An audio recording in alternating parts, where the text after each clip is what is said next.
Hey, how's it going, guys? I'm John over here, reporting for She Got Game with the lovely Morea Turner. How's everything going, man? How's everything with you? It's good. I just came off, a little bit of a Christmas break and went straight back to work once I got back. So it's been good. My life was pretty hectic, but it's really good. Yeah, I was about to say, just doing some reporting and stuff on you. You got it's definitely layered. You got a lot of different parts, a lot of moving parts about your life. So we're gonna peel it back layer by layer throughout this interview for people at home. Let's start out with this, where I read you were from California. I don't know what specific part. What part of California are you from? So I'm originally from Orange County, California. It's about 45 minutes outside of LA. If you're kind of looking at where LA is and where San Diego is, Orange County is smacked out in the middle. It's like 50 minutes from each way there. So so I need to know, is the LA traffic really what they say it is? Is it? One, Okay, 100%. okay. Nothing ever be worse. It's the worst thing to ever get stuck in. Okay, I was about to say I thought New York. I'm on the East Coast, so I'm really close over here to New York. So New York traffic is nothing to play with, but I've heard LA traffic is no joke for sure. Oh, I can imagine definitely New York being crazy, but since they don't, well, at least in the city, I know that they just have cabs, so I know that the traffic can be crazy there. But yeah, to be stuck in LA traffic, it's pretty bad. It's not fun. Just 8 lanes or 6 lane, whatever it is, it just stand still. Yeah, I think there's a max of eight, and it's from the time you're a kid, you are trained. Even in Orange County, honestly, you are trained to not get on the freeway after 2:45 in the afternoon because that is when traffic starts, and it will stay like that until 7. 7 is when it officially will die down. Going back, Five you hours of just straight. Yeah, just that's crazy. just straight, and it's not like it's a consistent, like okay, we pause and then we kind of start moving maybe at like 20 miles an hour for, like 3 minutes. No, you will move 20 miles an hour for 2.3 seconds and then it'll just keep going bumper to bumper. You don't want to be in it. You don't. Crazy, crazy. All right, well, noted, noted. Whenever I get out there, man, definitely don't hop on the highway. Try and take the straights if you can. 100%. Just a quick transition here. What age did you begin getting involved in sports in general? Like, not just reporting. Like, when did you begin even finding sports interesting? I have an older brother who is 8 years older than me. And believe it or not, he is much, much taller than me. I don't on camera or in my pictures. I think everybody says I look really tall. For everybody to know, I'm whopping 5'2", and my brother's 6'7". So as you can guess, my brother is a basketball player. Mm, And from since he's so much older than me, I watched him play basketball since the time I could talk, since the time I could walk. So I guess just being around that environment at a very young age, a sports environment, it just immediately always drew me in. And then I became my own personal athlete. Cheerleader dancer from the time I was 4 is when I took my first class. Specifically remember telling my mom that I wanted to wear a purple tutu, and and that's just where it all started. From there, at the age of 4, I embarked on my own journey of being an athlete. if you don't mind me asking, what's your brother name? Just so Uh, his name is Ryan Mitchell.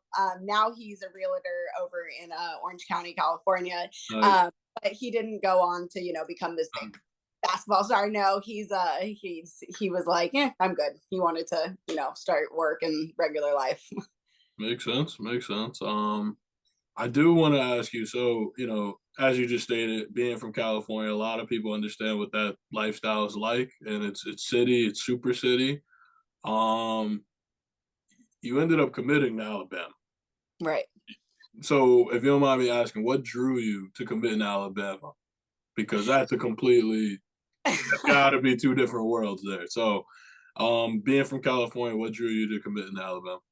So, believe it or not, for whatever reason inside of me, I really knew I wanted to go to not only a big school that involved sports, but a school in the South. Something about Southern culture had always just drew me in. I do have family from Alabama, but it was really always something in me that I really wanted to be in the South. So when I was, I was a dancer, so I was trying to get dance scholarships. I wanted to cheer in college. And so Alabama was one of the schools that gave me a dance scholarship. I went out there, I auditioned. I was one of the 6 people that was able to get a scholarship. And it was really between them, LSU, Ooh, Oregon, and University of Hawaii. Those were my schools that I was really like okay. specific, yeah, like set on. Mhm. And it really just took one after I made got my scholarship and essentially made the team and I took my first tour. It was like I immediately knew I was home at Alabama. It was instant. It was where I wanted to go and I knew I saw myself at. And so here's a really funny story about it. Okay. So, being from California, sometimes I feel like sports can, I think in the South, Mhm. sports are like religion. You're born and raised in and everything like that. And I remember touring the campus, coming from California, touring the campus of Alabama and seeing the Walk of Fame with, going into Bryant-Denny Stadium. And I remember, they were all talking about the football and the pride and everything. And I looked at my mom, I was like, Mom, I was like, I think that they're a really big football school. Like, so I'm pretty sure this is actually like a school that like wins national championships. My mom's like, oh, really? Like, she's like, I mean, it's beautiful. And I was like, yeah, like, I think it's a really good school. I think this is good. Mhm. It is so funny because who would have known, the adventure that I was about to embark on from there? It just it's so funny. Crazy. And during your time at Alabama, you definitely had ups and downs. I believe you were there. You had to be there, a part of the Auburn game about the missed field goal. That's crazy. Yeah, Um, I was gonna say, so and you also were there. So a good friend of mine. I ended up actually playing high school sports with him. yeah, Minka Fitzpatrick, who's yeah, like Alabama. Minka's yeah, my guy. So like I always watched and tried to support Bama. You just went through like that. You guys won a bunch of national championships during that time. Um, yes. so you were in a peak you were in a peak Bama stage. Highs, It lows. was. It was a pink Bama state, and I would have never in my million of years or ever thought that I would have witnessed what I witnessed. I did not even know what I was getting myself into. I was just, oh, the dance team, the Southern culture, and I think this is a good sports school. Just completely I just everything coming at you. exactly. I would have never guessed, what the adventures that were going to come with it and all the exciting things I got to witness from that. Unreal. Unreal. Yeah.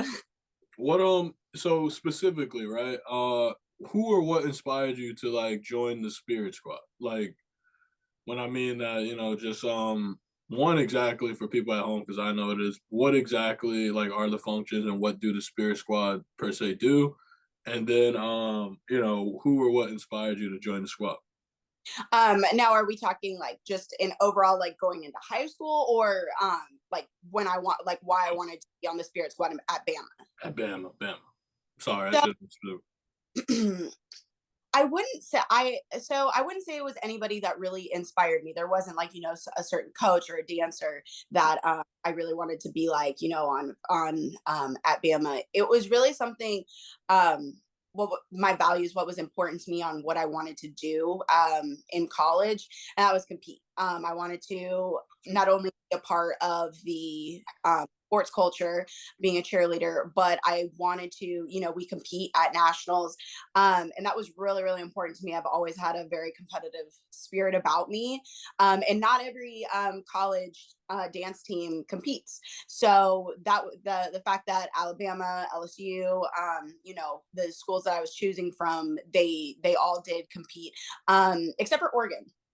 but Oregon kind of just stepped in there. But yeah, there was Oregon also just has, you know, that sports field that I was kind of willing to be like, oh, maybe I don't need to compete, but obviously my heart knew exactly where I needed to be. But I wouldn't say it was anything that inspired me. It was really just a competitive culture that I needed to be what felt like the best school, to give me the all-around best experience: football, basketball, Mhm. gymnastics, baseball, you know, all of the sports, to be there and to compete and just really just feel like that athlete, you know. Yeah. No, that makes a lot of sense. I it's tough, man. It's tough because when you do have that competitive nature, it never leaves, right? It never leaves, no matter what level. Like, Mm-mm. although now you do a lot of sideline reporting, you're reporting, it's still like you kind of got to find new ways to reinvent where the competitiveness is like being used and utilized and stuff like that. Correct?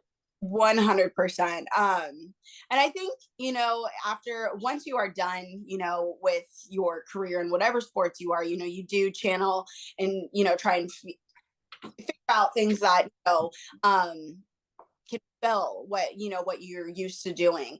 And thankfully I have. But definitely, you know, a lot of people always ask me, they're like, you know, do you miss dancing? Do you miss that? And I'm like, I do. You know, sometimes I do miss dancing because I miss performing, or I miss competing.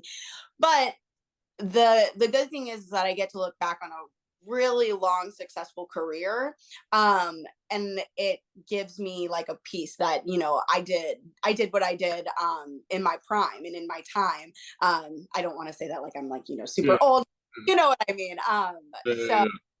so yeah, that's it's something to be thankful for, and it's something just to that I always get to look back on, you know, and just say like, wow, like that was a really good career. No, for sure. I think a lot of athletes do that. No matter what level, you kind of always look back and see the good moments, the bad moments. Right. We're briefly discussing about transitioning in general. Coming from like and having that extensive cheerleading background, gymnast background, something like that, right? At what point did you wanted to transition to actually sports media? Because that's to be fair, huge jump. Like Yes. that's from dancing, performing in front of millions and da da da to okay, now it's just me, the camera, the athlete. There's all different types of reporting. But what at what point did you want to transition to becoming into sports media? So it's really funny. You know, me being I always knew I loved sports from Okay. like I time I was a little girl. But in high school, for a very long time, I used to say I wanted to be a meteorologist. I wanted to be the weather girl. So Okay. first off, the first step was that I knew I wanted to be reporting something on. That was always like a momentum in my head. Mm. But um, it's very funny. I started taking those classes. Now, let me tell you, I am not a math person. I'm not a science person. Mm. And I did not even figure out that I was even a public speaking person or English person until I hit college. It wasn't until like my second year, my sophomore year of college, that it all kind of just started clicking and trying to figure out, you know, what I really wanted to do. Mm. After I saw the amount of math and science that I needed to take just to be a meteorologist, I was Mm. that's gonna that's that Yeah. look like it's gonna be for me. Uh-huh. Um, I went to my counselor, my academic counselor, and I was kind of like, okay, I need other options. Mm. And he kind of looked at me and he goes, listen, have you ever thought about communication journalism? I said, well, no, like, you know, what do you do? He goes, you talk. And he goes, and I think that'll be really good for you. Because Really? talkative, outgoing personality. And he goes, and I said, and I kind of paused and I said, so hold on. You're telling me I can get an A in a class for talking? Okay. Yeah. And he looked at me straight in the eye and he goes, yeah. And Mm. I did not believe it. He sent me to my first class where my first speech class where I actually had to petition Mm. to get in. And you know, I actually went to like 4 classes to officially become part of the Wow. class. And finally the teacher, after staying consistent, she let me in and she gave us our first assignment, which was talking about a cultural artifact that you felt represented you, and just to do like a 3-minute speech on it. Gotcha. um I got an A from every single speech class from then on out, every single English class from then on out, and I immediately found my niche. Mm. Now, the moment that I knew that I wanted to do sports, and how I was good at writing, and how I was good at I guess having a good speaking voice. I don't exactly remember where that transition just happened. I honestly think I woke up one day after just having, just building these skills and kind of being like, I actually think I want to be a sports reporter. And I have a feeling that happened more in the middle of, or like at the beginning of my junior year going into college. It really was. I do not remember that moment where I said, like started thinking about being a sports reporter. I just said I was going to do it. And I did. And then I went back to my counselor and started saying, okay, I'm going to make my minor journalism. Um, what do I need to do? This is what I want to do is be a sports reporter. What do I need to go from there? Mm. And that's when we started. I did the process of doing Crimson Tide Productions, and they were really flexible on working with like my dance schedule, because not a lot of athletes were able to be a part of that, because usually they're on the field or Yeah. they're a part of it. So yeah, that's really how the whole transition happened. It was very, from what I remember, out the blue, and I kind of just said, this is what I want to do, and how the heck am I going to get there? And kind of just put it together. Yes. Unfortunately, I do think that's kind of the art of the beast. Any reporter or journalist you ever speak to, I wish it was a cookie cutter way where you do this internship, get in. Oh yeah. It's freaking every story's different. They did this to get here. They met this person. So that's really interesting to hear. How you got to your journey where you are now. Hmm. While cheering, because you just briefly mentioned like joining the production team and stuff like that, right? While cheering for Crimson Tide, I did read you sideline reported all 4 years, uh, Yeah. for the basketball team and football team. Hmm. One, I want to ask you, how did this experience shape your career? And then two, like how in the hell did you manage?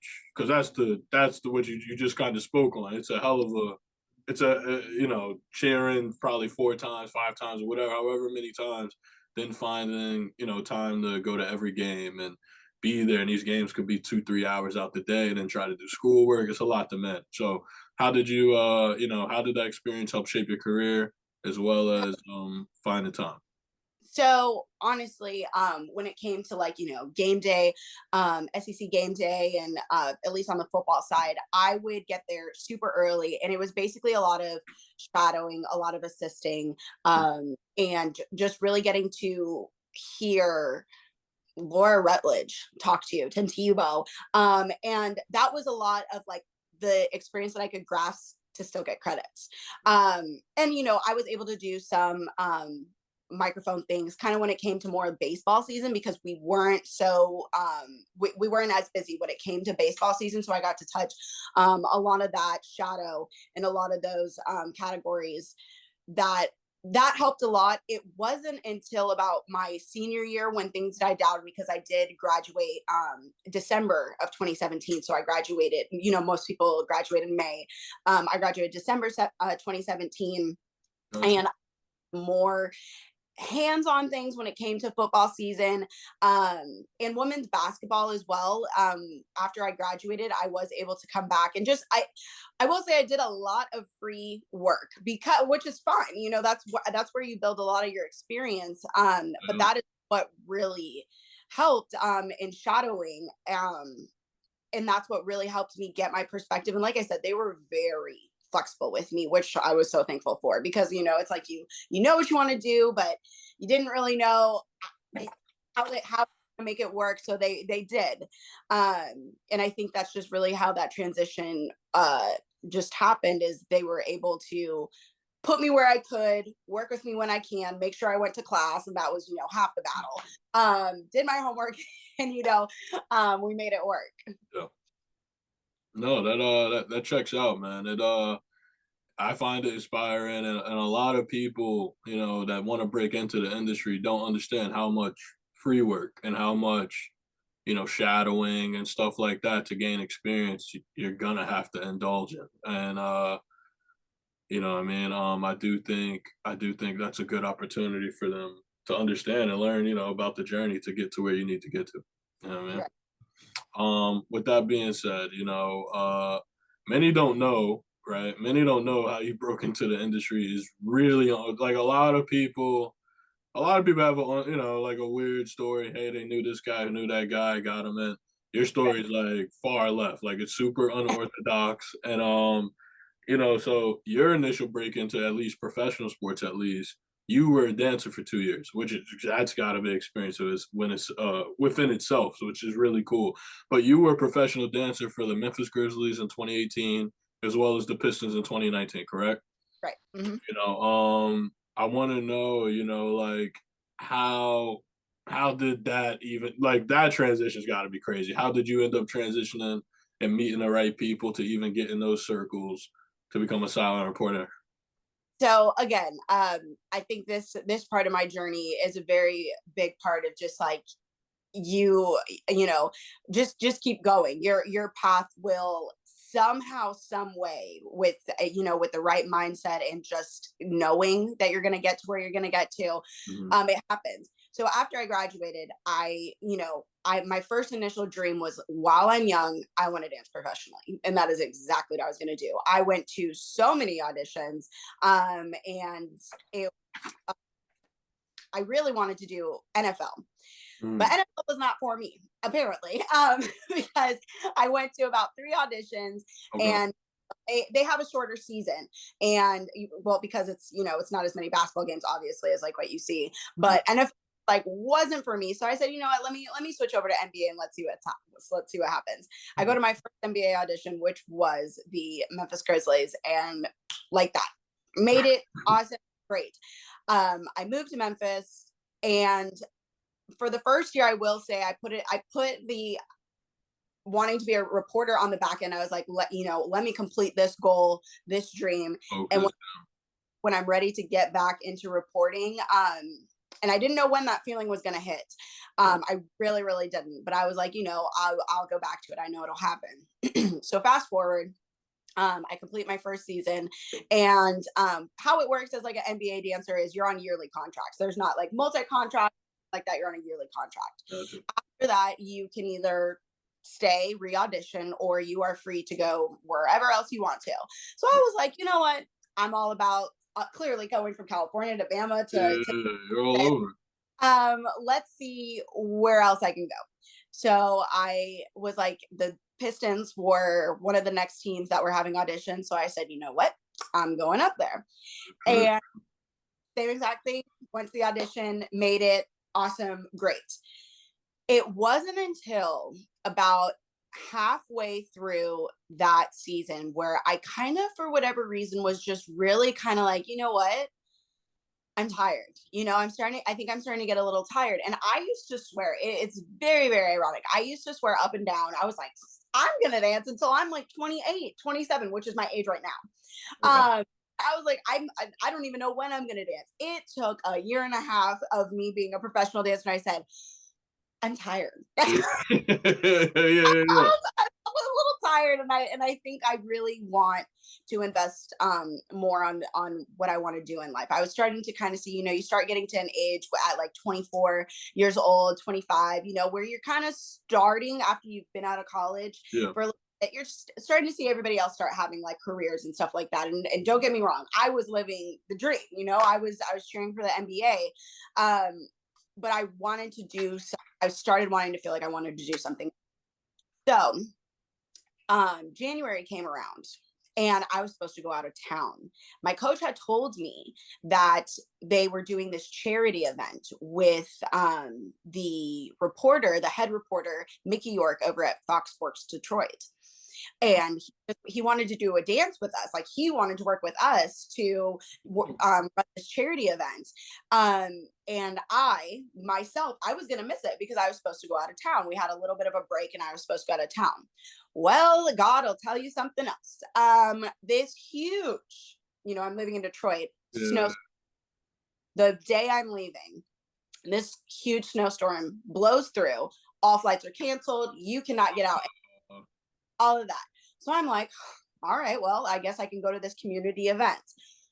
From the next day when we were working with him and learning this dance, he was goofy, he was hilarious. That was a moment, everything changed. My whole life changed. I sat with him. I was able, after we did the performance, it was about a week later, where we did this performance. We won the charity event, all good things. And he right. took everybody out to the restaurant to eat, to say thank you. So my coach was like, I know what you want to do. I know you want to be a reporter. You should sit down and talk to him. And thankfully I had a coach like that, who supports other dreams other than, just one. And so I did. I sat down with him. I said, hey, I don't have all the experience in the world. I unfortunately wasn't able to do a bunch of internships, but this is what I have. And this is what I really, really want to do. I just need one person to show me, but one big person to really show me the rope somewhere. And he said, all right. He said, come on over to Fox Sports. Detroit will let you, work on a segment and whatnot. Oh shit! He put Yeah. put you right in. Yes. That's Serious. really cool. I got to meet everybody. And as soon as I did, just even that one day of a segment and working with him, I had an interview about 2 weeks later to become a production assistant at Fox Sports Detroit. That's And crazy. it really, really was.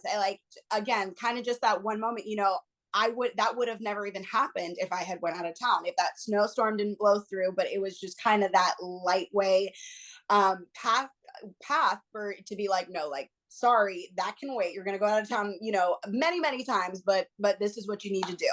Um, so, so yeah, that's what happened. I then became a production assistant for Fox Sports Detroit, and I was working with the Detroit Wings and the Tigers, the baseball team.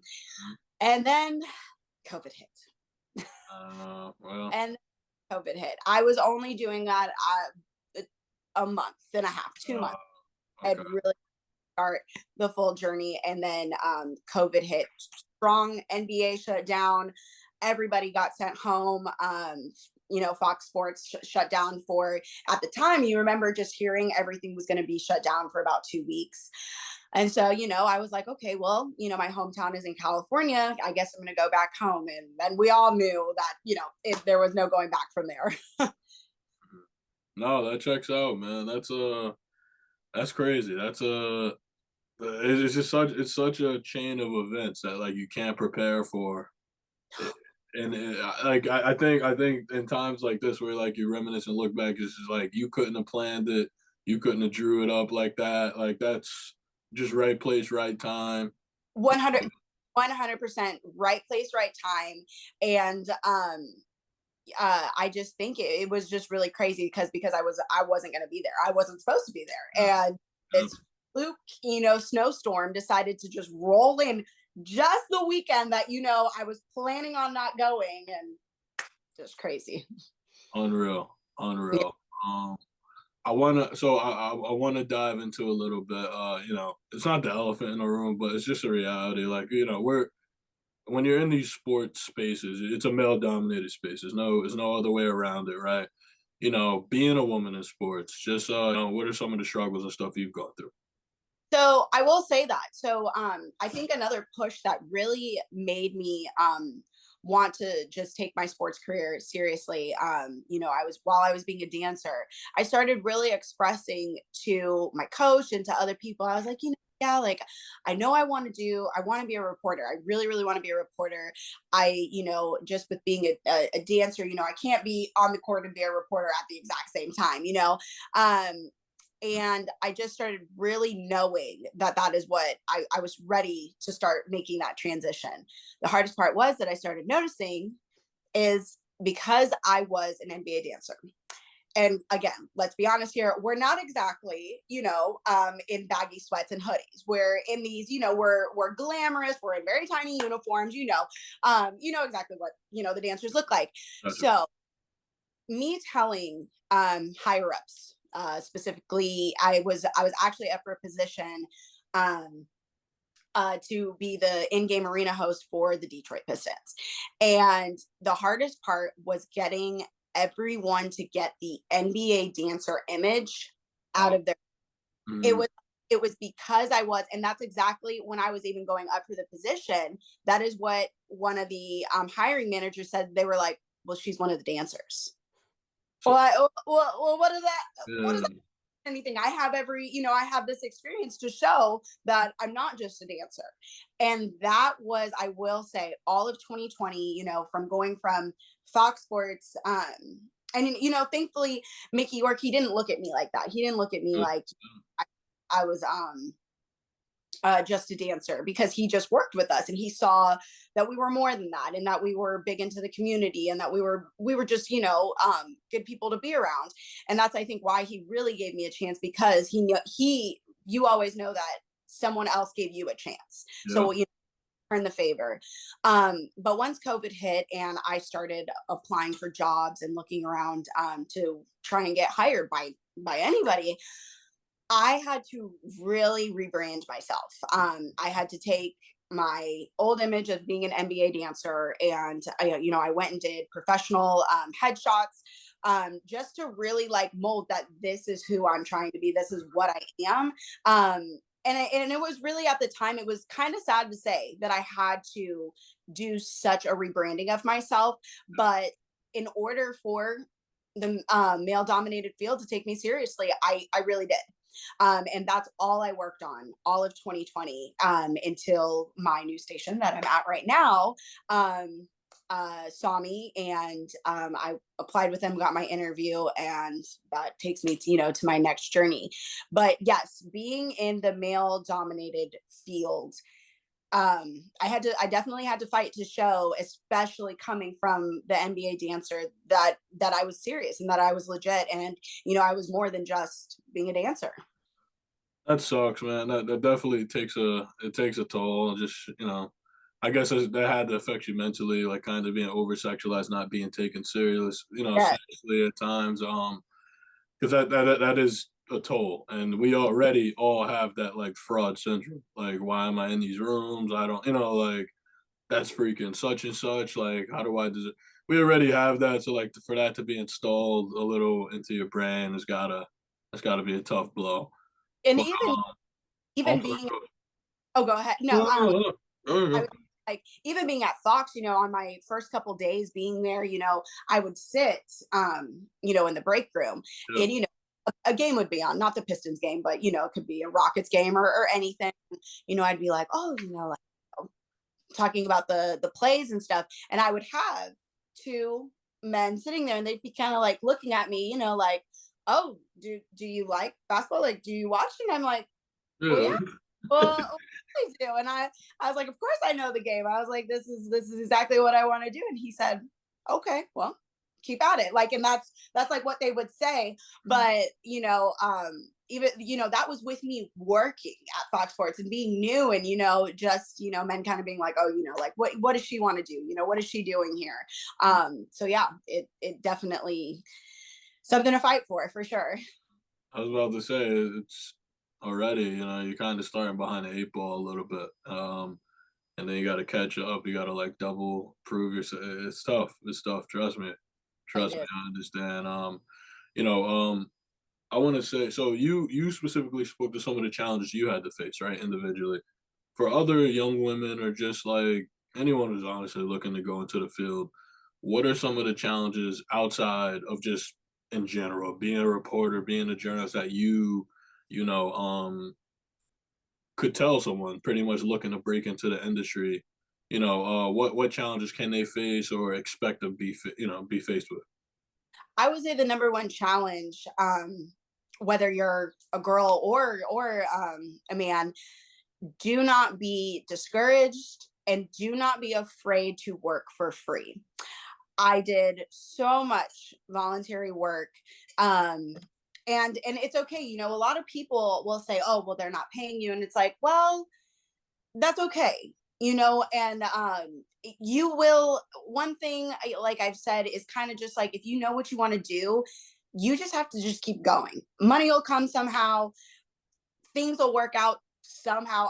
It's one of those things that you can't explain, but if you want to do it, don't be afraid to work for free. Do that voluntary job. Wake up at 6 a.m. to go there.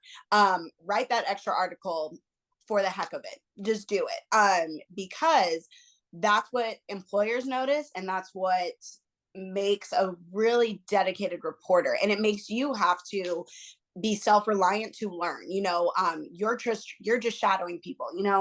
You're shadowing people, you're looking, you're observing at what they do. So it really is like a self-mental. It's like, okay, well, if this is what they do, how can I do it better, and how can I stand out? Yeah, I'm working for free again, but how can I make myself better doing this? And that would really be my number one thing, is don't be afraid to work for free, and don't get discouraged just because you're working for free. Gotcha. Yeah, no, I do think that's like no one told me that when I was breaking into the business and understanding. Mhm. Okay, oh, so a lot of people. At first, I thought it was just like, oh, I'm working for free, and then you realize you get to talking. It's common. It's common within the business, and you build your network. It's a different business than any other business. I will say that. And that's just interesting. It's very interesting, and I would say a lot of people don't take into account being able to be open minded to move. Like Yes. you're freaking jumping all over the country, Cali, Memphis, Detroit. You're currently based in Dallas, I believe. Yeah. You know what Yes. I mean? Like, so that's 3, 4 different, completely different demographics and types of places. So, um, Mhm. I that's one thing I consider, like, just be willing to move wherever you can.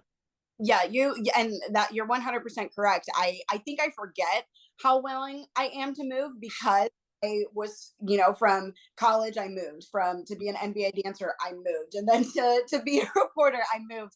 And I think, yeah, I just forget about the fact that you do have to be willing to move. And when I do get questions of people asking me, like, how do you live in all these different cities, and like what, like, you don't ever get lonely, or you don't ever get, scared to leave one thing. And I'm like, well, the way I look at it is there's always a new adventure somewhere. And um people are, most people are always pretty engaging, and you can kind of make friends anywhere, you can talk to people anywhere. And if you ever really need to go home, there's always opportunities to go back home and just reset for a second, and go back to reality. Absolutely, absolutely. Yeah, no, man, I definitely it's really interesting because a lot of people do think it's a cookie cutter and it's simple and it's a easy. The lifestyle is very different. It's hard to have a life outside of your business, and that may be a deal breaker for a lot of people because sometimes starting out it may not be the work life balance and things like that. So thank you for sharing that, and hopefully anyone trying to break in, they understand it. Um here at She Got Game, we always do a segment we call the She Got Game moment, right? And pretty much what that means is just like when we say or ask what's your She Got Game moment, it's the point you realized, okay, I've arrived. Like, okay, I'm here, I can do this. Because again, we all have that fraud, especially starting out, like, am I ready? Am I not ready? At what Right. point of your career, being a cheerleader, dancer, or reporting, did you know, like, okay, this is what I want to do. I'm good at this. I'm here. I will say, it happened being a reporter. As a dancer, I was kind of like, I knew that I was going to be in the NBA. Just needed, it's, always just waiting for that one yes. Same thing that happened when I finally heard that one yes to be hired as a reporter here in for D210. Um, I was like, okay, here we go. Now, I will say my very first game that I ever reported, which was the Rose Bowl, and it was Alabama Mm, versus Notre Dame back in 2020. mm. That was not my She Got Game moment. No, no, that was not. Um, that Okay. scariest. Okay. That was the scariest, worst on air experience Wow. I ever could have had. But I walked away from that saying, I never want to be that. I felt unprepared because it was my first one. It was like I was being thrown. fire. I did not feel prepared. And I said to myself after I walked away in the freezing cold, because it was very cold that day, Mhm. at night, I said I never wanted to feel like that again. I wanted to always be more prepared and step up my memorization skills, and just how I was going to be knowledgeable when I was on whatever sport I was talking about. Yeah. So my next game that I needed to report was our professional soccer team here in Dallas. It's called FC Dallas. Mhm. And as soon as I went in for that second report, I was like, boom. And I had a great game, had a Okay. great time. And at that moment, my second on air time with my network is when I said, okay, this is exactly, I knew what I wanted to do from that point. I was like, that was it. I'm going to be able to do this the rest of my life. That's amazing, man. That's amazing. So you found your she got game moment actually after flopping. After Yeah. report. After flopping on one of probably the biggest of, and look, and a lot of people don't take into this account. You're gonna mess up. Oh, Everyone's gonna mess up. Unfortunately, sometimes some mess ups are bigger than the other. But mhm. that's actually really interesting. So you found you learned from it, you bounced back, and you smoked it. Sounds like the second one you had a good time. The second one was a really great time. And it was actually my first time being really at, I played soccer when I was a little kid. Okay. Um, but like to be in a professional soccer arena, Most uh, yeah, like just the environment, I was like, it's whoa, different. it was different. I was like, this game is crazy. So really just getting into it, it was like, oh, okay, yeah. And then, going and doing that report, just yeah, I had my like, my bam, that was that moment, and You found your didn't swagger a little bit. So you know what? they say you found your confidence, your swagger a little bit. It's like, gotcha. That checks out. I wanted to ask you, man. So a lot of times with athletes and stuff, or just in general, a lot of people kind of they have some type of person they look up to and kind of like to take things from to try and help their craft or be better at their craft. Are there any sports broadcasters you look up to or you often watch to be like, okay, maybe I could take this, put this in my game? Are there any specific sports broadcasters you like? Laura Rutledge. From the time I wanted to be a reporter and got to um, work with her hands on and just kind of hear her talk. And she kind of came from a glamorous field as well. She was Miss Florida, which again, when you kind of think of pageant girls, you think of them as kind of the community service, the pretty girl, the what do they do for everybody else, and to see her into her role as a reporter had always been very, very inspiring to me. And still to this day, I always watch her and I always just envy her poise and how she is and how well respected she is. So yeah, definitely her. She's always been my number one for sure. Laura, she's unreal. I've definitely been following her career for a while. She's down in Tampa, I think, for ESPN. She's their ESPN Tampa Hmm. reporter for people at home. She definitely just had a little blemish with the Giovanni Bernard situation. That kind of went left. But other than that, it's not too many blemishes. She's really great at what she does, and that makes a lot of sense. That makes a lot of sense. So thank you for sharing that. And I kind of want to dive into the journalism side of things. Like a lot of people have seen your work and they understand you're a sideline reporter and broadcasting. However, the journalism side is like a different game all in itself. Like writing and Yeah. that style of reporting is very night and day versus kind of being live and interviewing people. It's a different aspect of it, right? And Mhm. you're a very established writer as well, just as much as you are, a broadcaster. With that being said, what would you recommend for broadcasters and writers, to kind of help separate themselves from the pack? It's a big pool we're in, and you're competing with a bunch of writers and broadcasters from every state in the country. It's a pretty big pool, and the key is to kind of separate yourself and try to figure out ways. So, Right. what would your advice be, or what would you recommend doing for young writers and broadcasters out there? Just So with what I do as far as breaking up storytelling, when I write an article, I don't try and make it so much of a story, but I do. Maybe my intro will have, it was a really exciting game as we witnessed history so maybe open up with that, and then you say some stats and statistics, what happened, offense, defense. That's how I really try and break it up. And what I've also noticed as a writer, it's short paragraphs telling you what happened, like, really to the point, but really also engaging.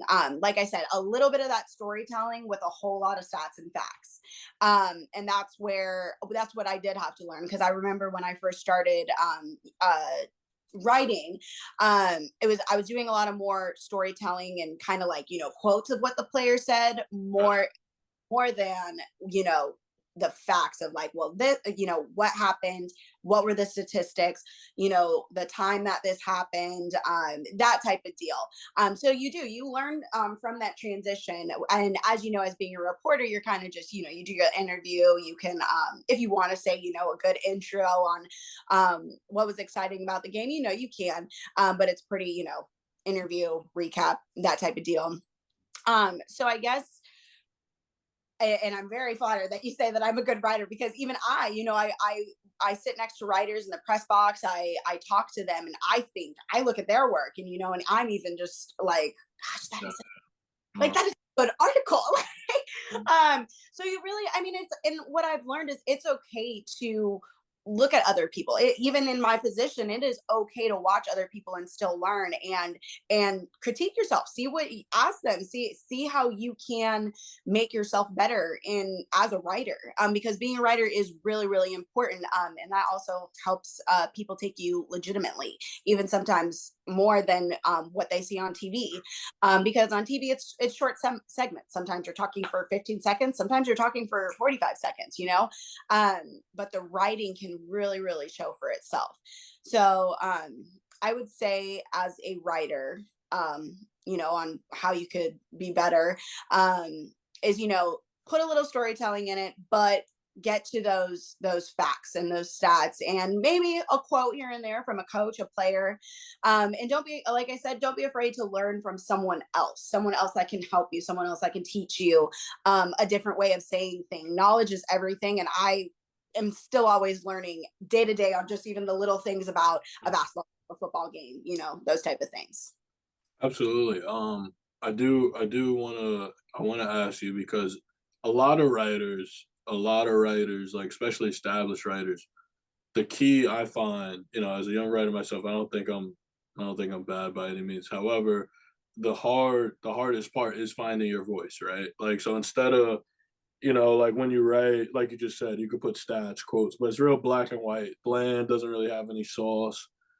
And that's some of the hardest parts of writing, is trying to find your individual voice. Like when you write, you're Morea Turner, right? And it's like, that's not anyone else, right? It's you, but you have to find your voice. How have you found your voice, or, how have you honed in your style of writing?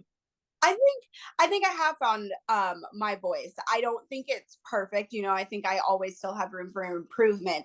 But as far as how I like to start off articles, it is a little bit of storytelling, or maybe even switching up, putting like, what happened in the game first, and then maybe doing a little bit of storytelling in the middle, mixing in some stats and whatnot in there, and what was maybe, um, maybe a negative of the game, a positive of the game, something like that. But for the most part, a lot of people, I think, can tell what my writing is, how my style is, and I do like to put a little bit of storytelling in there. Great. Okay, so and that's, for people at home, that's a skill. That's a skill. Yeah, You gotta you gotta write a lot. You gotta learn how to make yourself interested, I guess. So that's the best way. Because everyone could write Luka Doncic has 60 points, 21 blah blah blah, and then a quote. It's a lot of people that could do that. You kind of gotta find the specifics of yourself and throw right. in, a little bit of that. So that makes sense. That checks out. based upon your portfolio and stuff, you've done several articles based on the Dallas Mavericks as well as like college teams in that Texas area. I've seen articles for you from TCU, a bunch of different Dallas squads, right? Yeah. With that being said, they're all different articles. Though. There's been profiles, there's been game previews, there's been recaps. If you Right. don't mind, for the audience at home, understanding those different articles, there's different approaches to each of them.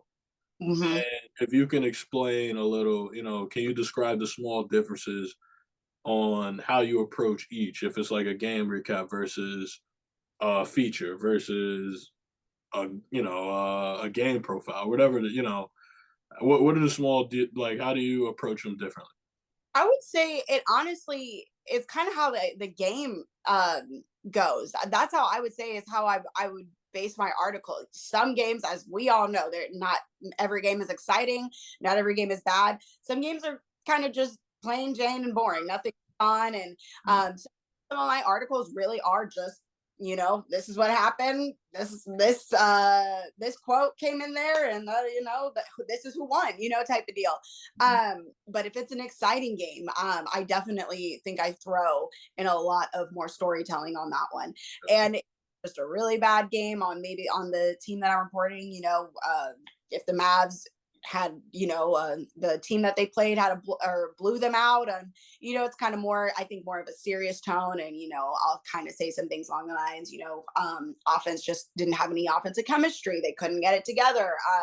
Those things is what, on how the game goes, is kind of how I base my writing off of. And obviously, if the team that I'm talking about, got blown out by the other team, I'm not exactly going to be like, well, it was a great game here at American Center, mm, because it definitely wasn't a great game, and when that happened. So I think I switched my tones just based off of how the game goes. And then some things, if I get to attend special events, like recently I was just at the XFL quarterback camp. That's not anything. um there is no trajectory to how that game is going to go. That's just a camp. So I just, that one, you do throw a little bit more storytelling in, and you do throw in those quotes, and maybe just some stats about that quarterback, where he came from in college, mm. what he's done since then, and what does he plan to do for the future of the organization. So those are, you kind of just base your storytelling and your article off of kind of what happens.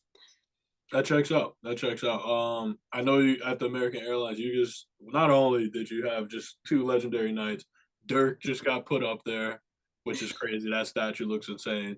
And then Yeah. Luca, just had a legendary night. And with that being said, I'm assuming those, like you just said, those events, like you would be pretty much recapping, giving a history on who Dirk was and what he's done for the franchise. 100%. More like a profile, honestly, versus Luca. That's like a game recap, that's storytelling. It's Right. a lot of things. So it just depends. I see what you're saying. Depends on the event and the things around surrounding it, correct? Mm. Yes, like just like you said, when with Luca's legendary night 2 days ago, that was just like, I even my game recap, you could just tell I was really winging it, because it was just kind of like, I can't even believe what I witnessed. Yeah. And there wasn't too much you had to say about it. It was just the man-made history. And you go in with some quotes, and you say a few things off of that. But like you said, but with the Dirk statue, you would say the history behind it, and you would say why he was such a inspirational person, and why they decided to do that statue. You know what I mean? Yeah. No, no, no. That checks out. Just for the people at home, because like it's really little details and nuances like that that just kind of helps you separate from The, someone else. You know what I mean? yeah. Um, with that being said, we discussed a little bit of your broadcasting as well as your your journalism experience. My question to you is, which do you prefer and which do you have more fun doing? I don't want to get you in trouble here, but Oh, you're okay. Like, do I like writing more than I like the yeah, broadcasting? Oh no, 100%. I love doing the live broadcasting. yeah. When I when I come back home and do my articles, I'm like, okay, it's time to go do an article. Okay. um, Mhm. but as I'm writing, though, I will say though, it's kind of like I have to be drawn in to like get started. You know, your brain has to start working to after you just came off of a game and talking about it, you have to go back. Mhm. Right. Mhm. And what but once you really get like drawn into like remembering how everything went in the game, it definitely starts getting easier, and you can start putting in those storytelling, you know, all those skills start coming. But it's the starting process. I think that's Yeah. almost everybody's kind of like reading a book, you know, when a book first starts, you know, it's kind of like, you know, where's the hook to get you going. Same thing as with writing. I definitely need like that hook of like a memory that happened or what I really want to talk about to get me to start going. Gotcha. That makes sense. One gets you out of bed much faster than the other. That makes sense. I get you. I was gonna say, so from an artist standpoint, right? Because what we just like, they're very two different things. While they're all intertwined, and there's writing aspects of even live broadcasting and stuff, but they're just two total different ball games, right? Right. Uh, Uh-huh. you know, from an artist standpoint, what would you say is like the biggest difference between broadcasting as well as journalism? I would say. Uh, well, journalism, there's a lot to it because it's mostly going on paper. Um, and some, you know, I was just talking to one of the writers the other day at the game. There's there's some pieces that he would say he worked for Dallas News, and there, you know, there's some pieces that he would say he's like, I would spend months on one piece and it would get, you know, 5,000 reads, but then I'd spend an hour on a piece about the Mavs basketball and it would get 55,000 reads because it's short, sweet, and to the point. And he's like, and it's just so crazy how journalism can be like that because, you know, you can spend hours interviewing somebody, pulling out all those different details, um, and really like working to see how it can really become one masterpiece of an article.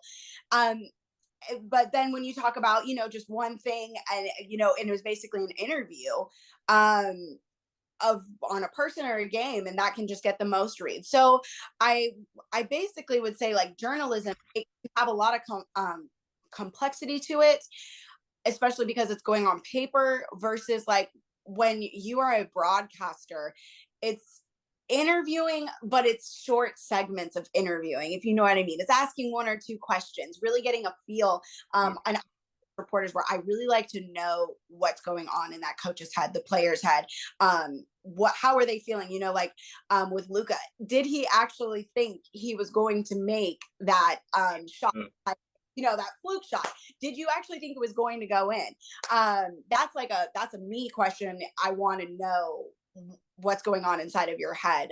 So I think that, and that's a short segment. You know, his answer would be like, you know, his answer was, he goes, oh, I thought I tied the game, or he goes, I thought we won the game, but then I looked up at the shot clock and saw there was 1 second left, and he goes, oh, I only tied it. You know, and that's a 15-second sentence that you would say on air, Yeah. but when you write it on paper, there's definitely more density, more, you have to make it longer, more in depth.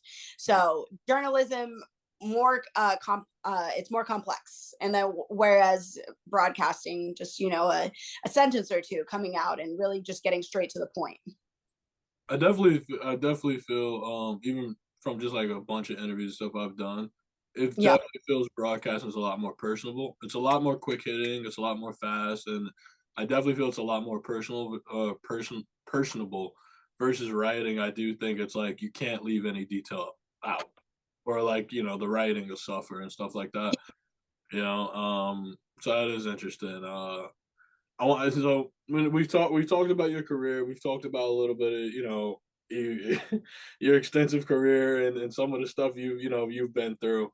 I want to get into a little bit of who Morea Turner is, right? What are some of your hobbies and stuff that excuse me, what are some of your hobbies that you enjoy during that force you to kind of lose yourself in time, if that makes sense? Definitely when I travel and when I get to step away, and really, it might sound cliche because I hear this sound on TikTok, but it really is when I'm by the water, when I can go. I am 100% meant to live in Hawaii or Florida, or even here in Texas, where it is 100 degrees plus 95% humidity, I thrive. People think I, Okay. but that is where that's my time. And so I in the summer I take, because there's not too much, usually in the summer we don't really have football, basketball. It's kind of just preparing Yeah. for the upcoming season. So I do actually get a lot of time off. And that's where I like to just take a lot of vacations. And I love every single location that I go to is usually by water. It's tropical. And that's just where I can take a breath and just enjoy the moment outside of reporting, outside of sports, and look around and kind of just see the world and the creation outside of here. That's actually dope. And I think a lot of people probably wouldn't have recognized that. It makes sense. So you're a Cali girl, West Coast. You're by the water. What would you say is like some of your? Would you have you been to Hawaii? I should say. Have you been to? Yes, Yeah. I've been I a few times actually. I am very lucky that my mom is a flight attendant, been a flight attendant for almost 40 years now. So she has a lot of seniority. Wow. Uh, and so I go on lots and lots of trips with her. Always have, Nice. when I was a teenager, kid, I have always traveled with her. Nice. Nice. Nice. So you got a little cheat code in the system a little Just a little bit. bit. But we're actually, even next month, I'm taking a little bit of a small vacation, going on a cruise with her to the Bahamas. But we're going to go to Fort Lauderdale, not Fort, yeah, Fort Lauderdale for 2 days, and then hop on a cruise for 3 days. That's nice. I really hope you guys enjoy, man. You definitely work hard, bro. You definitely work hard. I see even trying to fit the schedule in was crazy. So I understand and see how much you're running around doing a lot of things. So you definitely I really hope you enjoy it. With that being said, I want to close out the interview. Is there any advice, you just offer for any young broadcasters or journalists just like myself? Anything out there that you would like to leave them with going forward? The floor is yours. I would say for anybody that really just has a dream, no matter what that dream is, if you want to be a reporter, if you want to be the best accountant possible, don't give up. And especially if you want to do the TV industry, the broadcast industry, anything that has to do with kind of one in a million chances, do not be afraid to take a million no's. I heard a million no's, especially in 2020. I couldn't get a grip. I applied for so many jobs, NFL, NBA. Not only was I trying to get a job in a pandemic, I was trying to get a job with relatively not so much experience. In a pandemic. So I heard so many no's, and it can get so discouraging. But I will say, even though you'll hear a lot of no's, it only takes one yes, and it takes one yes for it to change your life and to be that first step into what you want to do. And you have to take it and run with it, and you work as hard as you can, you do the best you can, and everything always will fall into place. But don't be afraid, and don't get discouraged just because you hear a lot of no's. If it's what you want to do and it's in your heart to do it, do it. You have one life, and that's exactly what I live by. You have one life here on this earth to be happy and do what makes you happy, and nobody can tell you otherwise. They can have their opinions. Oh well, you're going to work for free, you may not make that much money starting out. Okay, well, I'll figure it out. I'll make it work. So yeah, don't be afraid of the no's. Don't be afraid of the work ethic, because it always will work out. You just have to just have the right mindset and to just do it. No, that's amazing advice. That's unreal. I really hope they, at home hear it, utilize it. I think someone, one of my good friends and mentors and journalists and stuff that I've met through connections, he said something that stuck with me, and he told me in this line of work, it's stairs, it's not an elevator, and Yeah. I didn't understand it at first. What the hell are you talking about? And a year later, I completely understand, and like you said, enjoy the process and Enjoy the process. Don't rush too. There's no need to rush. It's gonna feel, you're always going to feel, and I think that's just in life and with every job, you're gonna feel like you're not where you should be, or there's another step that you're trying to get. There's always going to be another step. Even the greatest celebrities, I just listened to Kevin Hart. He's like, you know, even he's like, I'm at the top. He's like, I'm at a point where I used to dream of being. And he goes, and I still think of, okay, well, how can I get higher? So I think it's just it's inevitable to know that there's always going to be another step on where you want to go, but it's always just being happy and in where you are at the moment, and don't compare yourself. I even have a hard time Yeah. doing that and comparing myself. Oh, well, you know, I've been at this for this long and I feel like I should be here, but there's so much beauty in the process and so many experiences and events on a daily basis that, you know, you're in that moment because here right now, because if you think wherever you think you were, you actually wouldn't be doing that, you know. um and that's what I think I believe on the most. No, man, that's amazing. That's amazing, and I really appreciate you for your time, Maria, and I wish you all the best going forward, man. Seriously, thank you again for taking the time out to chat with us. Of course, thank you guys, and happy new year, going into a new year here soon. So got some big goals and big things to do next year. Absolutely, we'll be watching really closely, and we'll definitely be in touch. Thank you so much. No problem, thank you.